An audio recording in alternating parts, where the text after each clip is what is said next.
Hi everybody, I'm here today to talk about the grace of Jesus, but before I get into that I want to ask you a question. Do you want to be one of God's favourites? Get special treatment from him? Be forgiven each time you do something wrong? Well, hopefully by the time that I finish this talk you'll have an idea on how to do that. Do you remember last week, Carol told the story of how God created the world? Each day God would look at what he'd made and decided that it was good, until the last day when he made people. Then he said it was very good. You see, God was pleased with what he'd made, and he and his people enjoyed spending time together, enjoyed each other's company. Unfortunately, it didn't last very long. If you haven't heard the story, you can look it up in Genesis. Adam and Eve both ate from the tree of knowledge of good and evil and disobeyed God. They had to leave the Garden of Eden and everything got harder. They had to work to get food. It got harder to stay healthy. Relationships went wrong and all sorts of other problems. Much later on, in the New Testament, Paul wrote a letter to the Romans. I'll be quoting little snippets from it, but if you want more, read chapter 5. In it, he talks about this story from Genesis, explaining what had happened. So chapter 5, verse 12, sin entered the world through one man. We have a saying in Britain, like father, like son. It means that boys often have the same attitudes and behave in the same way as their dads.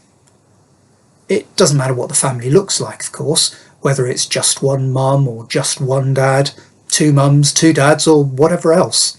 Children tend to take on the attitudes of their parents. Doesn't always happen, of course. People can grow to be different to their parents. Adam was the man Paul was talking about when he said sin entered the world through one man. Paul also said a little bit earlier in chapter 4 verse 23, all have sinned and fall short of the glory of God. Just like Adam, all of us have done things God doesn't like. But Paul goes on to say more about Adam. It wasn't just that we're like him. You see, Romans chapter 5 verse 16, the judgment followed one sin and brought condemnation. Even if we hadn't sinned, the judgment had happened. People, all of us, were excluded from the Garden of Eden.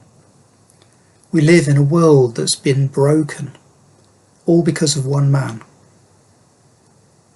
Of course, we do know that Eve was involved as well as Adam, and the snake, who seemingly rebelled against God, was there too. So the one man isn't particularly literal here, but I think you get what Paul's talking about. We all live in a broken world, and we're all like Adam. We all disobey God. Let's change tack a bit. I want you to think about favour. Do you have some favourite things? Maybe favourite sweets, favourite food, perhaps a favourite place you love to go as often as you can? Do you have favourite people? We all like to think we treat people equally, but let's be honest here, we don't really. If someone is one of your favourites, or to put it another way, has your favour, you'll give them a bit more leeway than someone who doesn't. They can get away with a bit more with you. You may be more willing to go out of your way to help them if they need it. So then the question comes, how is favour given to people? I was thinking about this, and there are some TV shows that I'm sure you know better than me.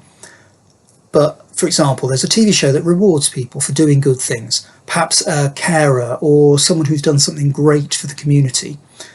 They'll be given awards, sometimes prizes. It's often a shock for them because they aren't expecting it. They just think they're doing their job. But people look on and see, yeah, they deserve some recognition. They deserve favour. Unfortunately, of course, not everyone who does these things gets the awards. It's fairly random how the favour is given. Lots of people probably deserve this recognition, but few get it. Other shows will find people in need. There's a really famous one.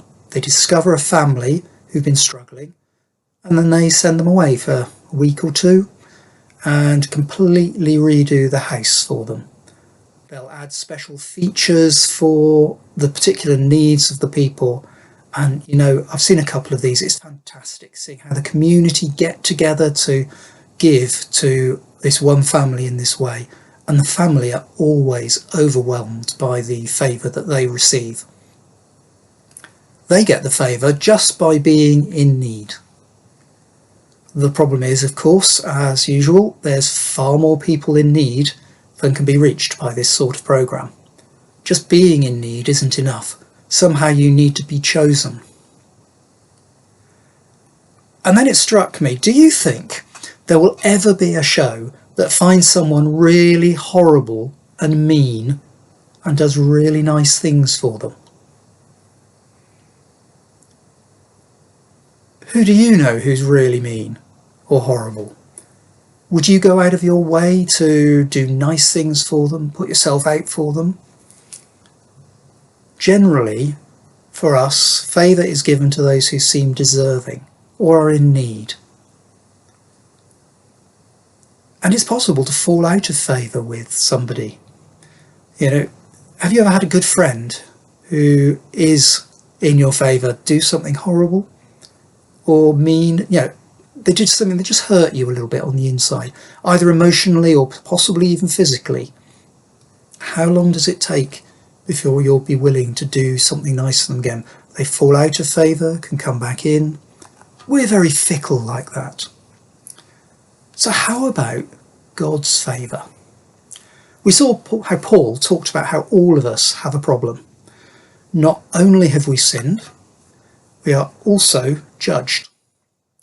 Wouldn't it be great to be in God's favour, having him forgive us quickly and always doing good things for us? Well, Luke in chapter 2 verse 52 talked about Jesus, and he said, "And Jesus increased in wisdom and stature and in favour with God and man." So obviously it's possible to increase in favour with God, but unfortunately this verse doesn't tell us how. The surrounding context implies it was related to how he lived out his life with other people, but it's really not clear. It's also possible to seek God's favour through prayer. In Exodus chapter 32 verses 11 to 14, I'm not going to read it, but it describes how Moses sought the favour of God on behalf of the people of Israel. See, they'd messed up. God had decided to wipe them all out and start again with Moses. And Moses wasn't having any of that. He pleaded with God to have favour on his people, to forgive them and go with them as their God. He actually managed to change God's mind by reminding God of what he'd said. But that was really asking for somebody else, not for yourself. So it's definitely a good thing to do. If you know someone who needs God's favour, go ahead and ask them for it. But Paul, as ever, he's the one who explains things in excruciating detail sometimes. And he explains how to get God's favour, but he doesn't really use the word favour. Romans chapter 5 verse 6. You see, just at the right time, when we were still powerless, Christ died for the ungodly. You remember the programme that won't ever be made? Doing nice stuff for mean people? That's exactly what Paul says Jesus did for us. We certainly haven't earned God's favour, but we are in need. and he decided to sort it out for us. Paul then goes on to compare what Adam did and what Jesus did. Romans chapter 5 verse 18. Consequently, just as one trespass resulted in condemnation for all people, so also one righteous act resulted in justification and life for all people. Totally undeserved favour from God. Just imagine each time that someone sins, a bit of rubbish is thrown into a field. Think of how many people have sinned, how many sins each person commits. That field's not big enough, is it? The rubbish would be a huge mountain towering over us, bigger than Silbury Hill, bigger than Snowdon, probably bigger than Everest. It would take weeks to climb to the top if we tried it. And this mountain was started by just one man, Adam. And then imagine Jesus walking up, taking one look, blowing on it, and the whole lot disappearing. Vanished. Gone as if it had never been there. That's the effect that his death and resurrection had. Getting God's favour is really simple. Romans 5:2. We have gained access by faith into this grace. You get to be in God's favour by faith. James, one of the original people who used to hang around with Jesus a lot, had a great way of describing faith in the letter that he wrote to the Israelites. He said, ask, believe, and you'll get it. It really is as simple as that. So if you want to be one of God's favourites, go ahead. It's all there, just waiting for you.